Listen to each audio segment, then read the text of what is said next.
fera en janvier 2009 pression sur Israël pour qu'il cesse son opération antiterroriste plomb durci lancée dans le but de mettre fin aux centaines de tirs de roquettes du Hamas. Et je me rends tout à l'heure à Jérusalem pour rencontrer le président Shimon Peres et le Premier ministre Ehud Olmert.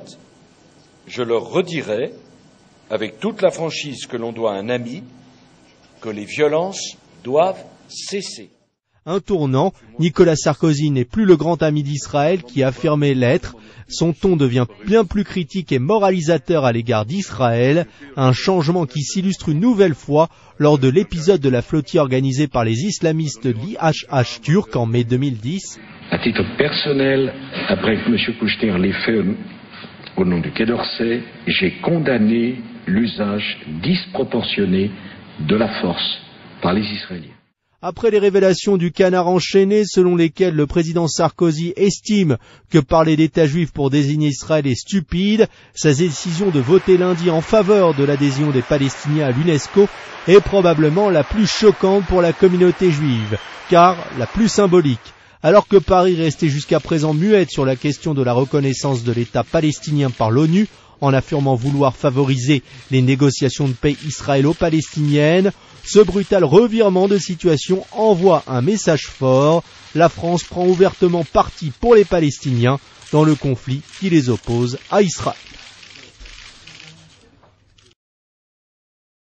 Nicolas Sarkozy وأدعوه إلى مخاطبة الجمعية.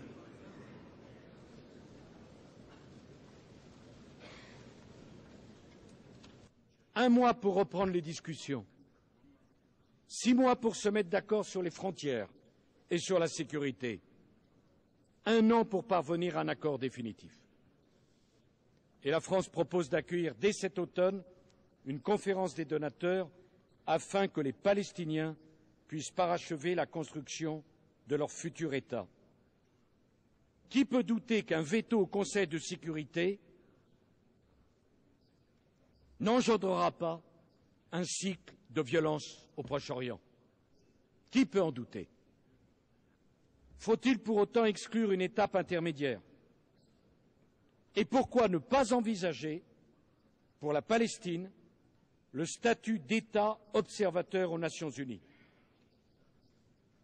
Ce serait un pas important. Nous sortirions, après 60 ans de l'immobilisme qui fait le lit des extrémistes. Nous redonnerions un espoir aux Palestiniens.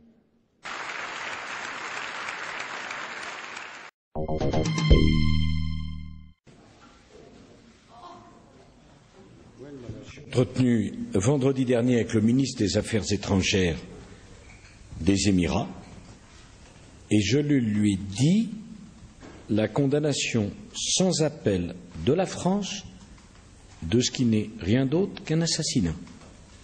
Voilà, c'est clair, c'est simple et c'est précis. Nous avons assuré le président de l'autorité palestinienne de notre soutien complet et total. Et la France est autant engagée dans le soutien à la création d'un État palestinien viable, démocratique, moderne, que dans la garantie à apporter pour la sécurité d'Israël, qui est un sujet de préoccupation majeure. Ce que nous voulons lorsque nous plaidons pour un État palestinien, c'est un État réel qui puisse donner une espérance, un avenir aux millions de Palestiniens. Ce n'est pas simplement une idée. Donc dans la déclaration de Bernard, il y avait la prospective en disant si on n'arrive pas à ça, on peut marquer politiquement, le moment venu, en accord avec nos amis palestiniens, l'idée de cet État pour lui donner un cran de plus en quelque sorte. Mais le point d'arrivée, c'est un État palestinien dans les frontières de 67, avec un échange de territoire comme ça a toujours été dit.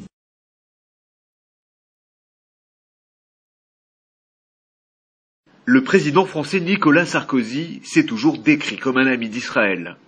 Toutefois, ces dernières déclarations qui lui sont attribuées ce jeudi par le Canard enchaîné attestent d'un net changement de ton. Le journal cite en effet des remarques faites par le leader français lors d'une réunion de son cabinet, Réunion tenue à son retour de l'Assemblée générale de l'ONU fin septembre. Il est ridicule de parler d'un État juif, aurait ainsi déclaré Nicolas Sarkozy, en se référant à l'exigence israélienne que les Palestiniens reconnaissent Israël comme État juif.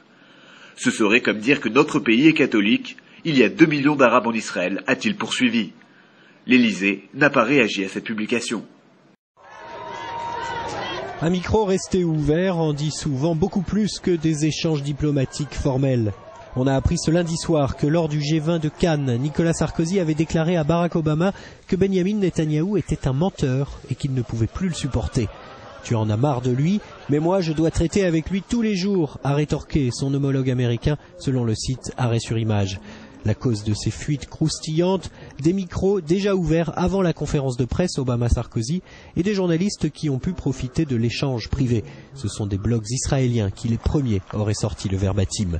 Des indiscrétions embarrassantes en tout cas pour l'équipe Washington-Paris-Tel Aviv qui tente d'afficher son union face au dossier du nucléaire iranien par exemple.